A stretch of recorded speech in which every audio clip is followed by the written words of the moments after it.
Hello and welcome back to English Today, and this is DVD 5 and the first DVD of the elementary level. And in this DVD you will see 3 more episodes of our story, That's Life, followed by our special TV programs. You'll see our travel expert in the discussion Around the World, followed by a discussion about the differences between generations. Then, in the grammar section, we will study the verb have and have got, and also the past tense of the verb to be.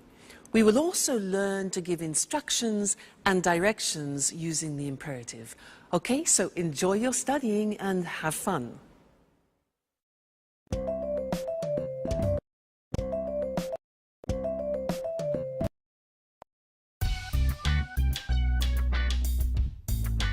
Good morning, Alice.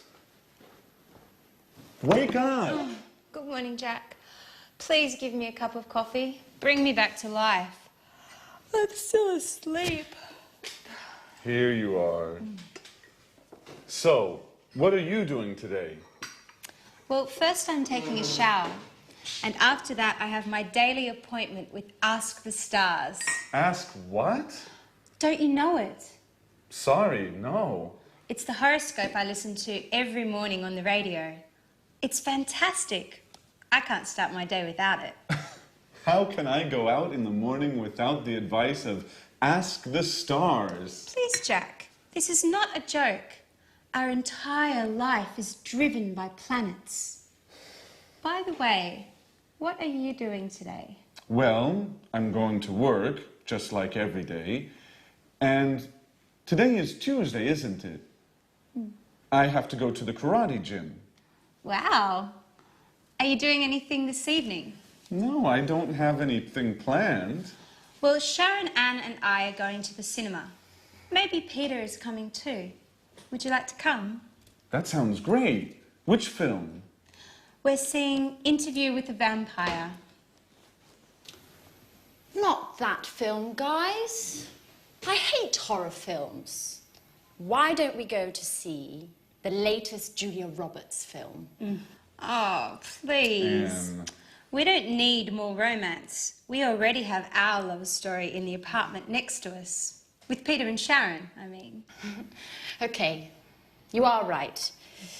Let's go to see Interview with the Vampire then. Well, I think I prefer to stay at home. Now I've got to go to work.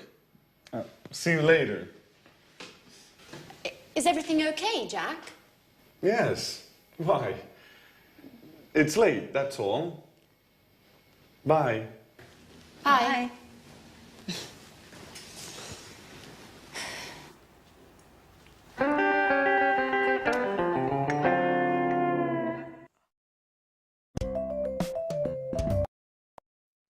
Hello and welcome back to English Today, your live TV program where you can learn the English language.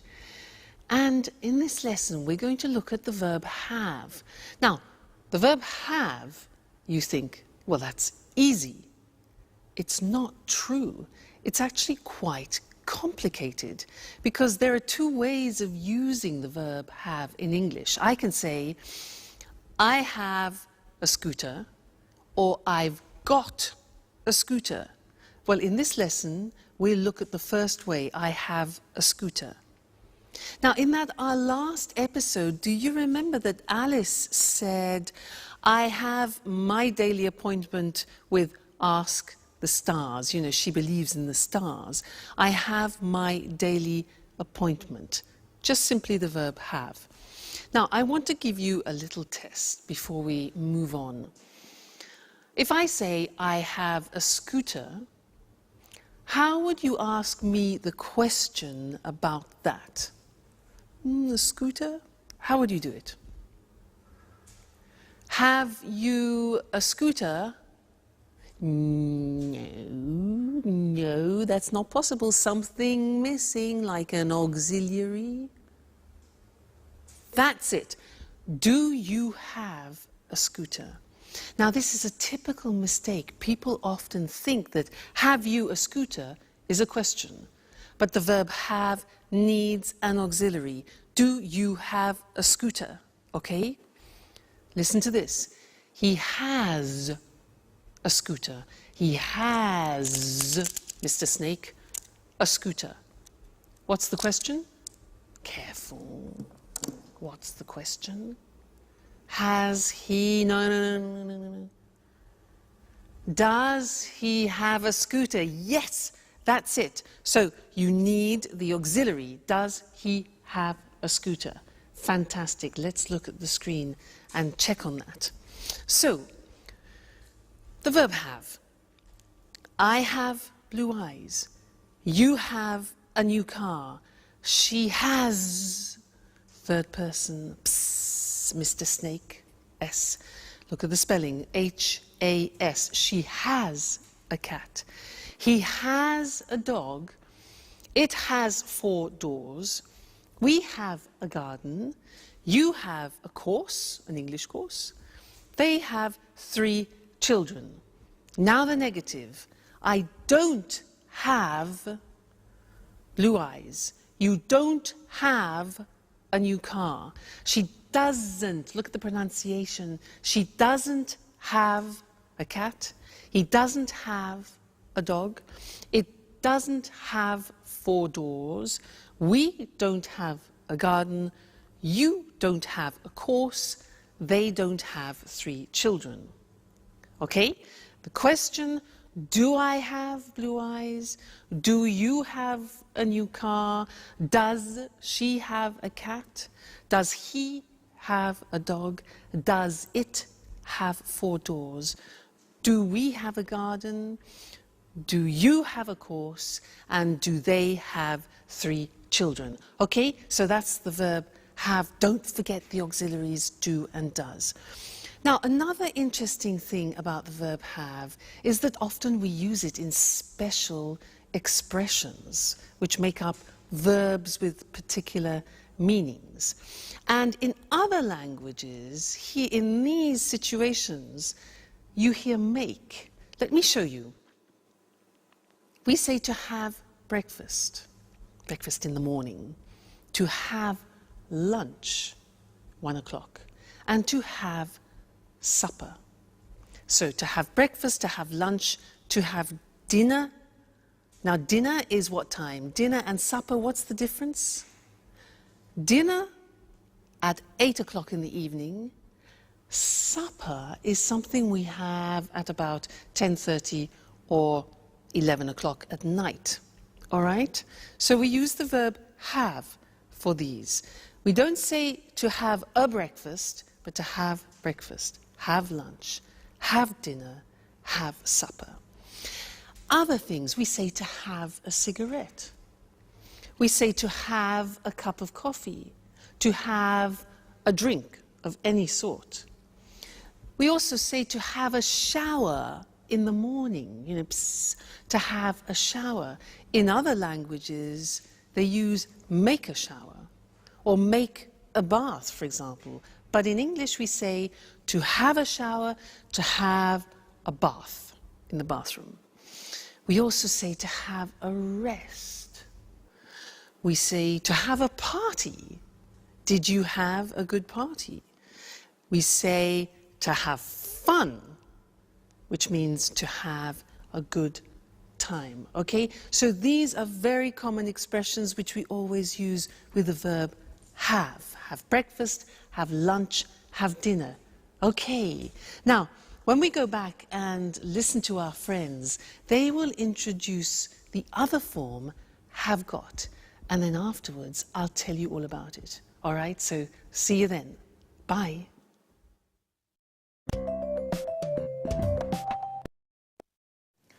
Fly me to the moon. Let me. Have you got a moment, Peter? I've got a problem with my computer. I don't know very much about computers. And I'm going out. They're waiting for me at the theater.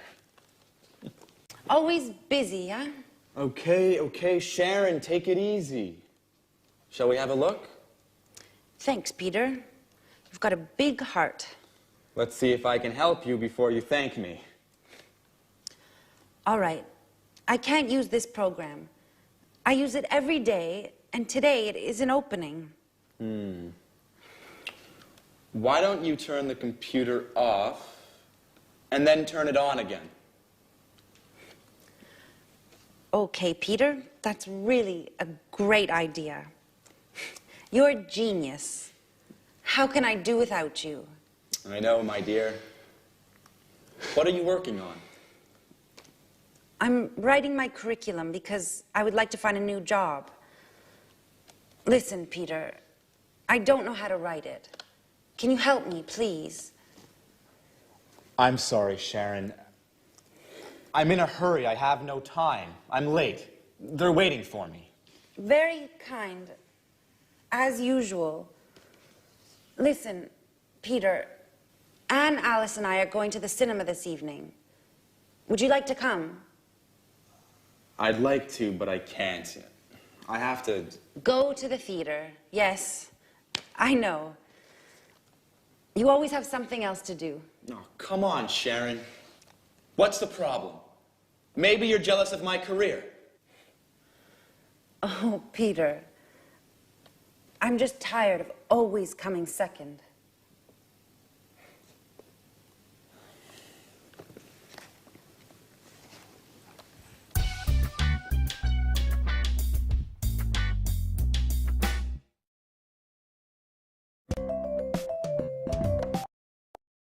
Hello and welcome back.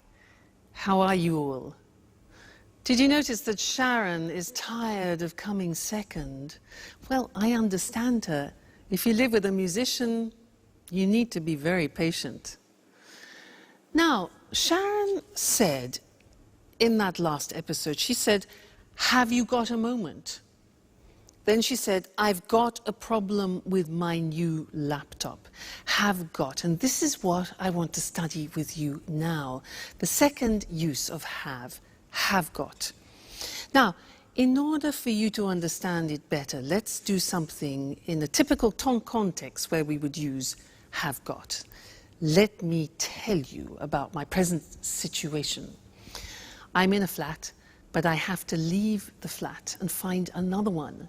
And I saw an advertisement in the newspaper for a flat which looks quite interesting. So I want to call the owner of the flat and ask him some questions, all right? So listen to what I say, all right? Now, his name is Mr. James. 4, 6, 5, 6, 7, 8, 9, 7, 8. I hope he's in. Let's see. Mr. James. Hello, Mr. James? Yes, hello, my name is Louise Evans and I saw your advertisement in the newspaper for a flat and I wondered if I could ask you some questions. Great, okay. How many rooms has it got? Yes, okay, so 2 bedrooms, good. A living room, a kitchen, bathroom and toilet, very good, fine. Has it got a garage? No, okay, so I have to park my car in the street. Okay, fine. And a garden, does it have a garden? No, okay, a small balcony on the 2nd floor. Good, fine. And has it got central heating? Central heat, yeah. And kitchen electricity, oh, well, okay, an electric kitchen is fine, why not? Another thing is air conditioning. It gets very hot in England in the summer now. No, all right. Does it have easy access to public transport? Oh, good, so there's a tube nearby. Fantastic, good. Another thing is, has it got big windows? Because I love a lot of light. Small windows. All right. Has it got any views? The road and the neighbour's garden. Okay. And one more important thing. How much does it cost a month? £1,250. Right. Okay, thank you very much. Yes, I'll think about that and I'll call you back. Okay, fine. Thank you very much. Thank you. Goodbye. Bye. Bye. £1,250? Oh my God, that's a lot of money for a flat. I can't afford that. It's impossible. Now, did you notice that I used has it got a lot as a construction? Has got, have got. That's what I want to talk about. Now, this construction have got was introduced into the English language to describe possession, in fact. But now we use it in different situations, not only possession. So the Americans, in fact, use the verb have more than have got. In British English, we use have got a lot. All right, now let's have a look at the construction. So in the positive form, I have got gets contracted to I've got. I've got some money. You have got becomes you've got. You've got a scooter. She's got, she has, she's. Looks like the verb to be, but it is in fact has. She's got long hair. He's got a shop. It's got a balcony.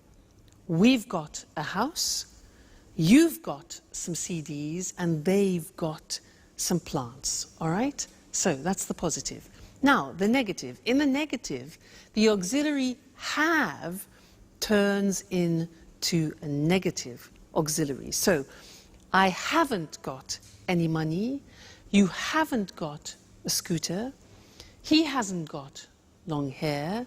She hasn't got a shop. It hasn't got a balcony. We haven't got a house. You haven't got any CDs, and they haven't got any plants. So hasn't and haven't. And then in the questions are easy. We use have or has. So, have I got any money? Have you got a scooter? Has she got long hair? Has he got a shop? Has it got a balcony? Have we got a house? Have you got some CDs? And have they got some plants? So it's not really difficult grammatically. You have to remember the auxiliary have and has, and then remember to put got. All right? Now, you'll come across this a lot, especially in subtitles in films. So watch out for it, and we'll keep practicing it. Great! So that's the end of this lesson, and I'll see you again live very soon. Bye!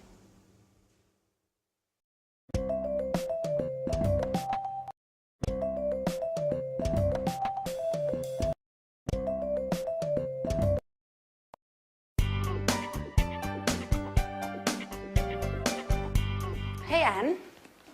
Housework, eh? Yeah, at last. Can I ask you a question? Sure. Oh, how are you and Peter? We're fine, thanks. Listen, I want to go to that bookshop. Do you remember? Oh, yes. The one with lots of photography books. Yeah. And thriller books. Yeah. And with the red coffee tables and flowers on the windows. Yeah. And where you can sit down and drink a delicious hot chocolate. Yes, Anne. That's the one. The London Reader. It's a great place. Yes. How do I get there? Is it far? You can walk from here. It's about 10 minutes away. Great. Oh, okay. Let's see. Go out the front door and turn left. Easy enough. Go straight ahead, past the traffic lights. Right. Straight ahead, past the traffic lights. Turn right into June Lane. June Lane. Then follow June Lane to the end of the street and turn right into May Avenue. Just a moment. Turn left on May Avenue. No. Turn right into May Avenue And the bookshop is Hi, Sharon. What are you girls talking about? I'm giving Sharon directions for the London Reader. So, turn right into May Avenue, and the bookshop is the second shop on the left, next to the butcher's. No, Anne. Sharon, the bookshop is on the right, past the museum and between a chemist and a bank. No, no, Jack. You are wrong. The bookshop is... Okay, okay, guys, be quiet. Don't worry. I've got my map. Sharon, I can come with you, if you don't mind. Great. That's very kind of you, Jack. Jack, housework? Do you remember?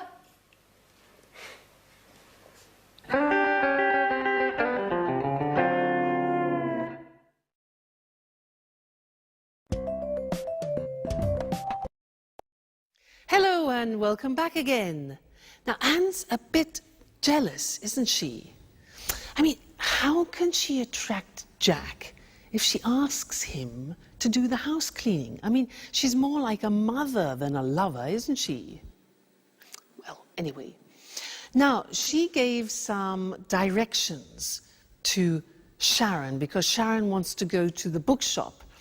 And actually, Mr. Monkey wants to go to the same bookshop. So I want to test those directions to see if they work. Let's imagine this is the bookshop, okay?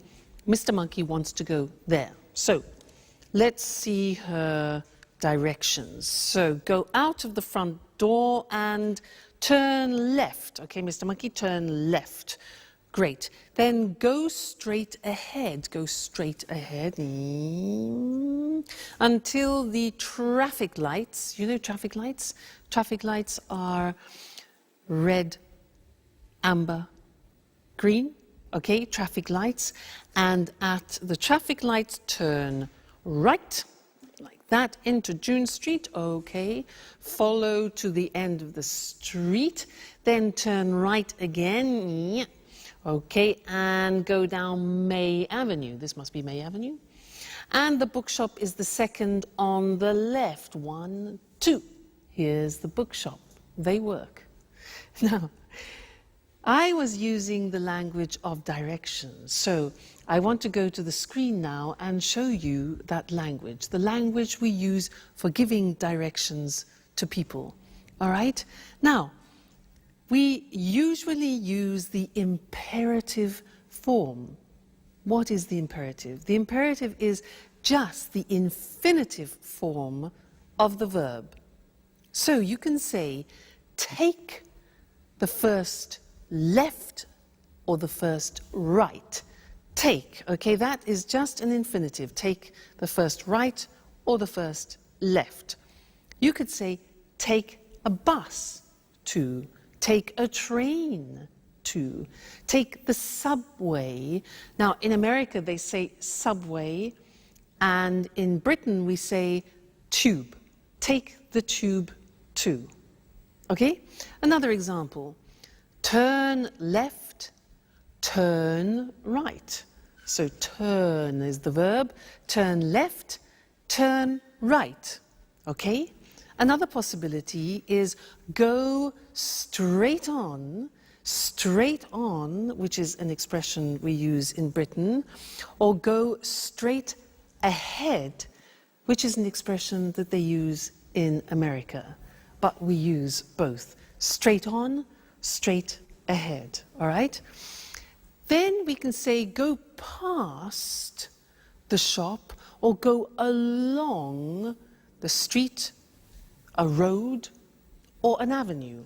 Again, we use go, it's the infinitive, and it's the imperative form, all right? Another example. At the end, we can say the position. It's next to, it's near to, it's opposite, it's between, it's on the left, it's on the right. You remember the prepositions that we did at the beginning? Well, that's to indicate the actual spot, Great, so that's giving directions using the imperative form. Now, let's go back to our friends in That's Life and listen to Jack, who is giving Alice instructions about using the internet. And listen to the imperatives that he uses, and I'll see you later, all right? Bye for now.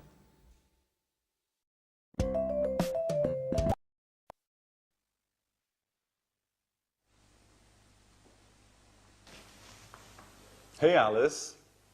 What are you doing? Do you mind giving us a hand with the housework, please? Can't you see? I'm cleaning the computer. I see. I see.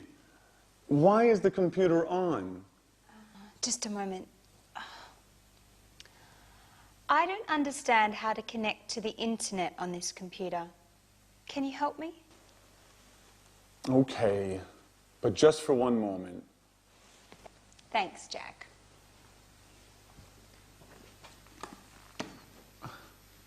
Okay, click on that icon. What's an icon? That symbol on the screen. Do you mean this picture of a telephone? Yes, click on that. Right. Now what? Enter your username and password. Okay. And click on that button there. Click on the button. And now you're connecting to the internet. Hey, that's easy. It's very easy, Alice. You are hopeless with computers. And with housework, too. Come on, Alice. It's time to clean up this mess now.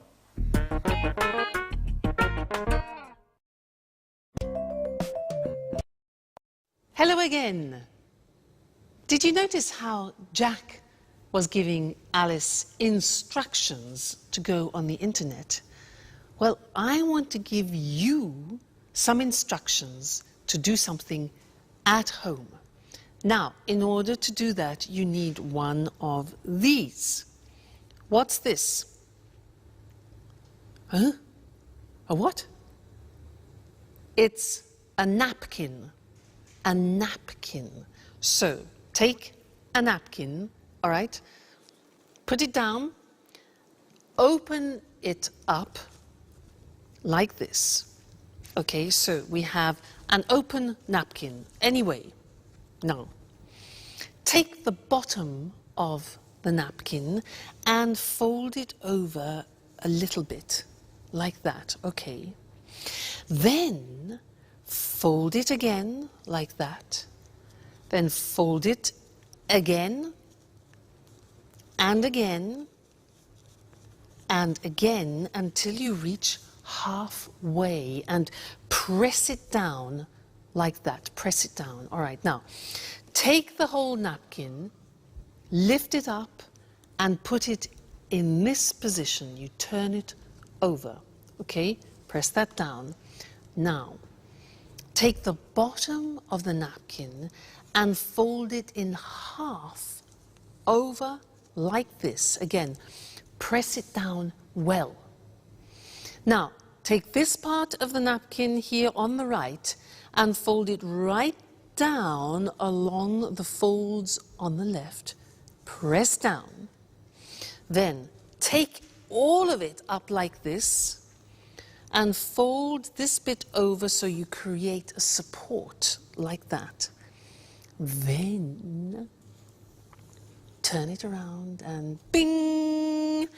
There you have something nice to decorate your table with. A romantic dinner, for example. All right? So I gave you instructions in order to do that. And we're going to look at that on the screen, because I used imperatives to give you the instructions as I used for giving directions. All right, so let's see. Let's use some other examples related to the computer and the internet. Plug in the computer. Now you notice we use plug, which is the infinitive form, and we use it for both you, singular, and you, plural. So, plug in the computer, ding, switch it on, connect it to the internet, and ding, click on the internet icon. All right, so imperatives, they're all infinitive verbs. Now, the negative, if you want to use the negative of the imperative, we say do not, which is contracted as always in English, and we say don't click too many times, or don't press the exit button, or don't overload the desktop. Okay, so this is the negative imperative form. Very interesting, that. And don't forget to be here for your next lesson. All right? See you then. Bye.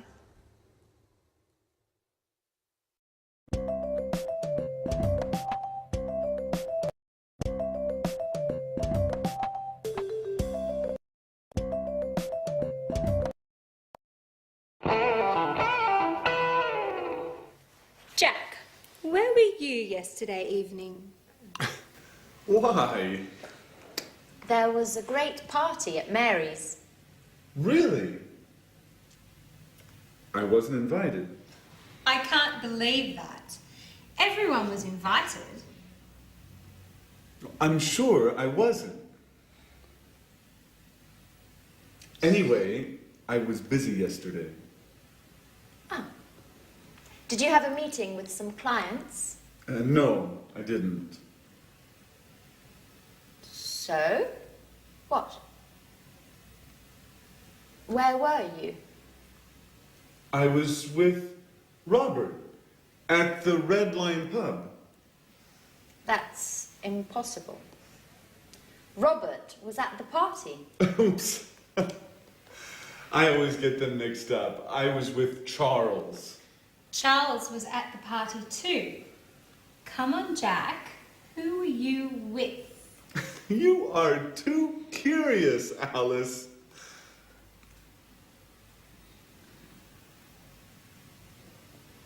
Okay. I was with a girl. Uh-oh. And? And what? Well, what's her name? Do we know her? How old is she? Stop, Alice, stop. It's none of your business. Okay, you don't want to tell us. That's okay. I like mystery. It makes life exciting. Well, let's change the subject. Peter, where were you yesterday evening? Why weren't you at the party? I was at the theater. We are preparing the performance. And you, Sharon? Where were you? Me? Where were you? I was at home watching a film on TV. Which one? The latest film starring Nicole Kidman. What's the name? Yes, Moulin Rouge. Really? That's strange. I remember. Here, look, it's on TV today. Really? Oh, they always show the same stuff on TV. Oh, don't get up. I'll get the door.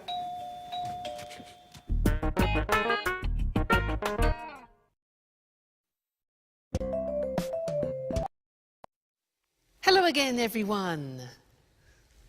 Well done, Sharon. That was a bit embarrassing, wasn't it? Now, where were you last night? Well, I wasn't at a party.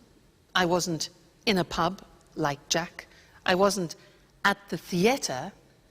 I was at my first samba lesson, and it was great.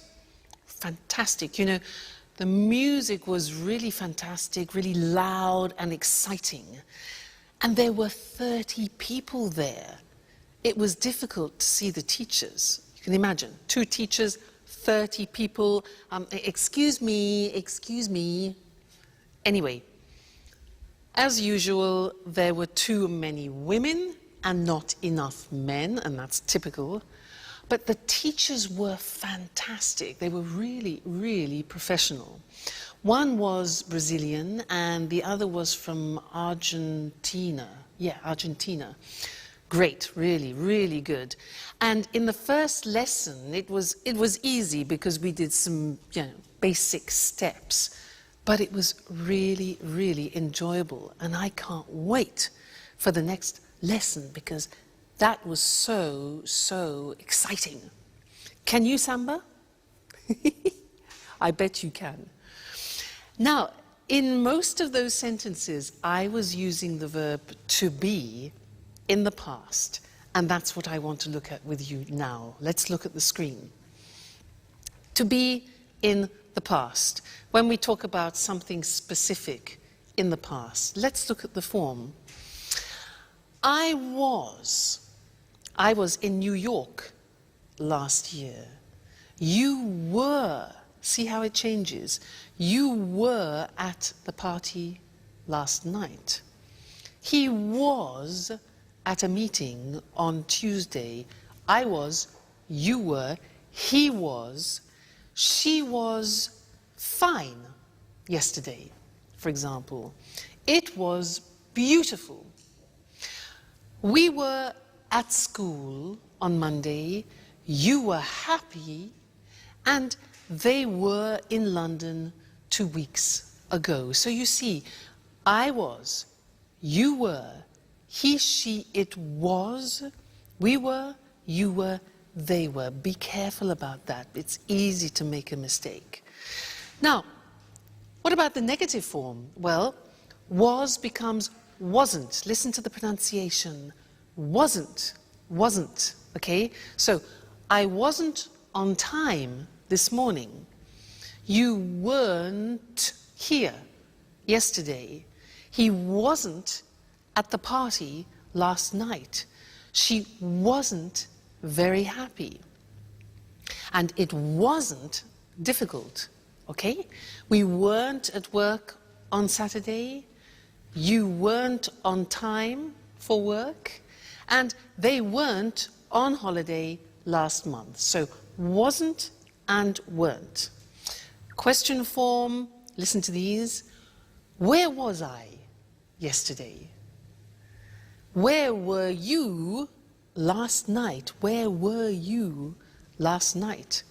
Where was he last week? Was she at work yesterday?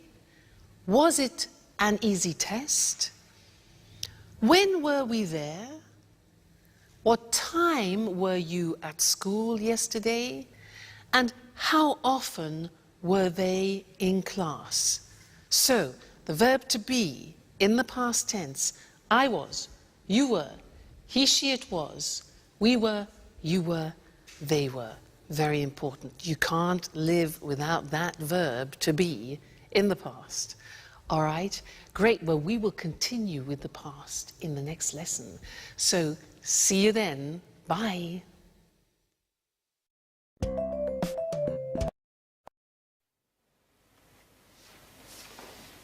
There's a postcard for you, Alice. For me? It's from my father. He was in the Bahamas last week. Really? I was in the Bahamas last summer. Just you? Oops. Sorry, Sharon. We were in the Bahamas last summer. It was sunny and hot. Perfect weather for swimming and relaxing. It was fantastic. Fantastic. Yeah, fantastic. I'm sure it was. I prefer holidays in the winter. It's too hot in the summer. I like going to the mountains and skiing. My last holiday was 2 years ago. 2 years ago? Yes, it was a long time ago. I need another holiday soon. Anyway, was your father on holiday in the Bahamas, Alice? No, he wasn't. He's working on a new play there. Oh, how fascinating it must be being a director. Fame, money, and a lot of travelling around the world. And no time for family.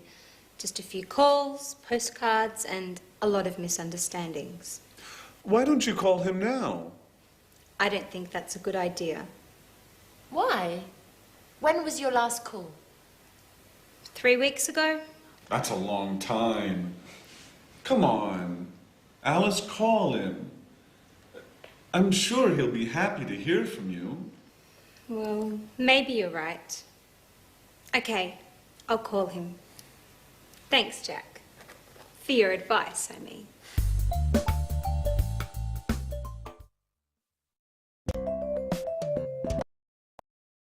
Hello again for another important lesson. We're in the past tense.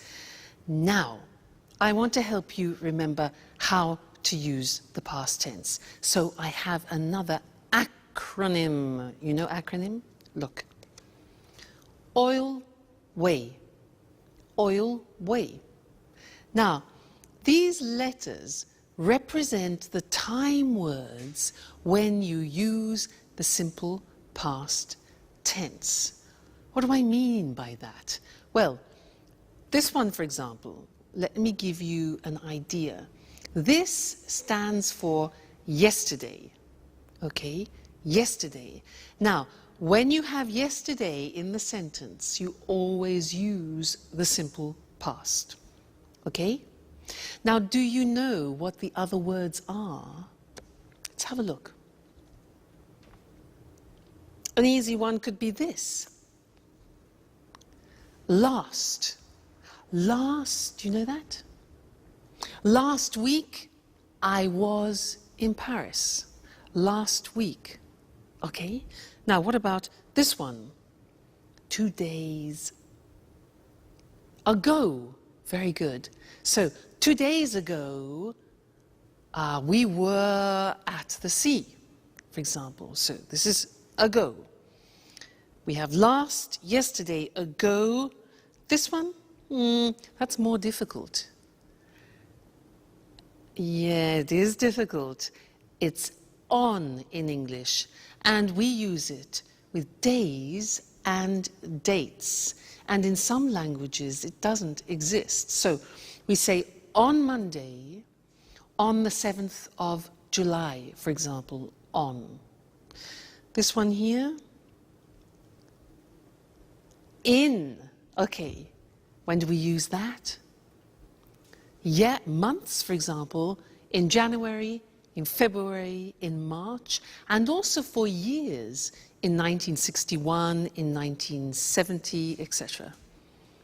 This one, when. Okay, with when we use the past tense. So, for example, when were you there? So, oil way, on, in, last, when, ago, yesterday. It's like a rhyme. On, in, last, when, ago, yesterday. You need to memorize those. We'll look at them on the screen now. But it's important for you to memorize them, to remember that when you're speaking, on, in, last, when, ago, yesterday help you to remember to use the simple past. So, to revise that, our acronym OIL WAY. On we use with days or specific dates. So, the party was on Friday, or he was in London on the 2nd of March. Okay, the date.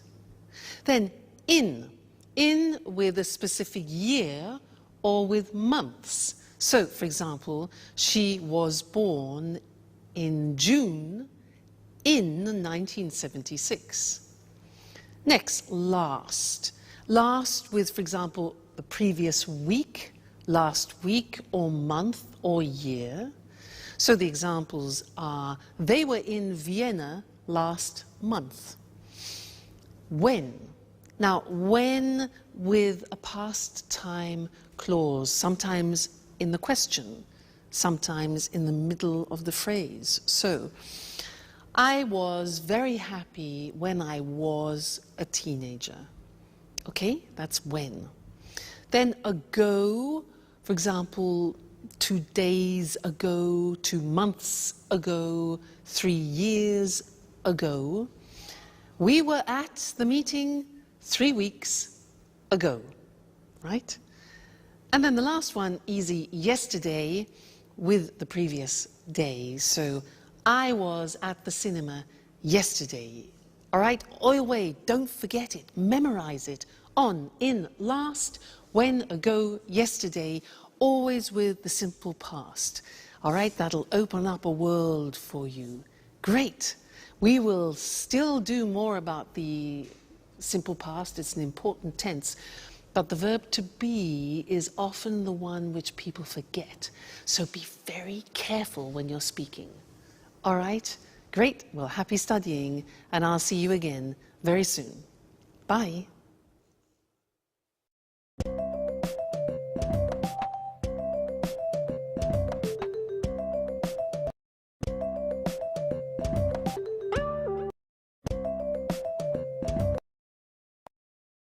Good evening and welcome to this week's edition of the Travel Programme, the programme about everything to do with travelling and holidays. Here in the studio with me, as always, is Christine Oteng, our travel expert. Hello, Lucy. Well, summer's approaching and the summer holidays are too, so have you got any suggestions for the holidays? Well, let's see. Are you bored with your usual holiday? Are you tired of beaches or trips to the mountains? Would you like to say no to museums, city tours and shopping? Well, why don't you try something new and exciting? What exactly do you have in mind? How about a holiday hunting for ghosts in a castle in Great Britain? Hunting for ghosts in a castle. That's certainly a change from lying on a beach. It sounds exciting. It is exciting, something really different. Just right if you love adventure. But what do you have to do? Do you spend all the time looking for ghosts? No, not all the time. In some ways, it's like a normal holiday. In the morning, you have a traditional English breakfast, then you go for a walk or visit a local town. In other words, you do the things you always do when you visit a foreign country. But the fun starts in the evening. You have dinner, and then the ghost hunting starts. With the help of 1 or 2 ghost experts, you search through the haunted castle until late at night. Oh, it sounds frightening. It is frightening. There are strange sounds, doors and windows open and close by themselves. Yes, it's really frightening, but exciting too. Tell me, Lucy, do you believe in ghosts? Yes, I do, but I'm not very brave. I don't think I'd like to visit places like that, especially not at night. Are there any haunted castles in Great Britain? Oh, yes, there are, especially in Scotland. Many of the castles in Scotland have got ghosts. There are some fascinating ghost stories. There are lots of books about haunted castles. Why not read one before visiting Scotland? I see. A holiday spent looking for ghosts. A night in a haunted castle would certainly be a memorable experience. It certainly would. And if you want to see even more ghosts before you return home, try a ghost walk. In London, visit places in London famous for strange and unusual happenings. Christine, this is definitely an interesting idea for a holiday with a difference. Well, if you're curious about ghosts and you love adventure, this could be just the holiday for you. Thanks, Christine, for this unusual holiday idea. You're welcome. Goodbye. And goodbye to all travellers. See you again soon. Do you believe in ghosts? To believe in ghosts means you think that ghosts exist. If you do, then you say, I believe in ghosts. We say that a castle is haunted when it has a ghost or more than one. We say it's a haunted castle. Now, there are lots of different kinds of holidays, and the holiday Christine just told us about is an adventure holiday. Looking for ghosts in a castle is an adventure. But personally, I prefer beach holidays. They are definitely more relaxing. Or perhaps you prefer city holidays. A city holiday is when you visit a city. So let's look at some of the things you can do when you have a beach holiday. You lie on the beach in the sun and relax. This is called sunbathing. You go for a walk on the beach or go for a swim in the sea. Notice the expression go for. You can visit a local town. Local means that it's near the place where you are. What about when you have a city holiday? You can go on a city tour. A bus takes you on a tour round the tourist sites of the city. A tourist site is something that tourists want to see. For example, the Colosseum in Rome or Buckingham Palace in London. You can go for a walk around the city and visit the tourist sites. We call this sightseeing, and we say, go sightseeing. Just one last thing. Remember, there is a difference between travel and trip. To travel is a verb. When you go on holiday to a different city or country, you travel. A trip is a noun, and it's like a short holiday. You say, go on a trip. This means to go somewhere for a short time. For example, go on a trip to Scotland. Goodbye for now, and see you next time.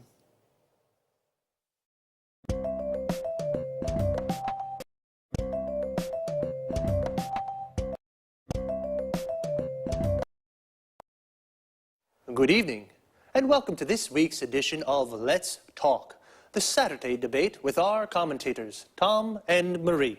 Good evening, Eric. Good evening. Well, this evening, let's talk about the differences between the generations. What do you think about this issue, Tom? I think that over the last 50 years, lifestyles have changed a great deal. There's been a lot of progress. New technologies have helped here. Think about healthcare. It's very good today. Television and internet tell people about the world and what's happening. So, lots of progress. Do you think life is easy today? Yes, I think it is. There are lots of opportunities for everyone. Let's take travel as an example. In the past, it was impossible to travel a lot. Today, we can fly to lots of cities in Europe, and it's very cheap. I'm sorry, I don't agree with you, Tom. I mean, it's true that lots of things are easy now, but there are also lots of things to worry about, and there's lots of stress. In the past, life was simple. It was all about the family and family values. Do you think that people today are confused about how to live life? That's exactly what I mean. Today, people marry when they're 30 or 35. When my grandmother was young, it was usual to marry young and start a family. Well, things are different today. I mean, women work now. 50 years ago, only a minority of women worked. I think this is very important for female emancipation. I agree with you, Eric. Today, women are fulfilled. They play an important role in society. Yes, but it's not easy for women. They have less time for the family, the children, and the housekeeping. I'm not sure that my grandmother would agree. Life was hard for her. There weren't any washing machines, or dishwashers, or vacuum cleaners. She was the washing machine, the dishwasher, and the vacuum cleaner. And after all that work, there was nothing to do. She stayed at home all the time. Today, people go out 3 or 4 times a week to the pub, to the cinema, or to the disco. My grandparents were always at home. Well, life is definitely different now. According to Tom, life was hard in the past. Now everything is easy. Marie doesn't agree. She thinks that life today is difficult and that people have lots of cares, worries, and stress. And what do you think? Well, it's time to say goodbye to our commentators. Goodbye. Goodbye. And we'll see you again soon on the next edition of Let's Talk.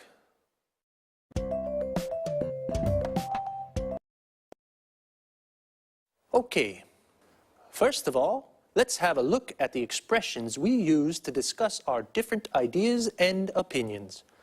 What do you think about this idea? This is a good way to ask someone's opinion, or simply, what do you think? How about when you don't agree with someone's opinion? You can say, I'm sorry, I don't agree with you. This is a polite way to say, I don't agree. If you do agree with someone, then you say, I agree with you. When we give our opinions, we usually start with, I think, or I don't think. The use of that after think is optional. So we can say, I think it is important, or I think that it is important. Another useful expression is, I mean.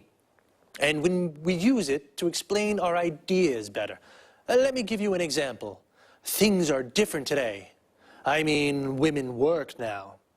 So I say things are different, and then with I mean, I explain how they are different. What about the vocabulary we use to talk about the things that have changed in the last 50 years? Let's take healthcare. It's the protection a country gives to its people like doctors, hospitals, and medicines. These are all parts of healthcare. Another important thing is female emancipation, the freedom of rights that women have. And some things that we have in our houses now, which make our lives easier, are the washing machine. This is the machine that washes our clothes. The dishwasher, the machine that cleans the dishes, plates, and glasses. And the vacuum cleaner, the machine that cleans the floor. Before I say goodbye, I just want to look at a little word that we use a lot. It's lot. And we use it to express quantity. We can say a lot or lots of, and it means a big amount. We use it with verbs. We say a lot, and it comes after the verb. For example, today people travel a lot. And when we use it with nouns, we usually say lots of, and it comes before the noun. For example, there's lots of stress today. Well, that's all for me. See you soon for another edition of Let's Talk.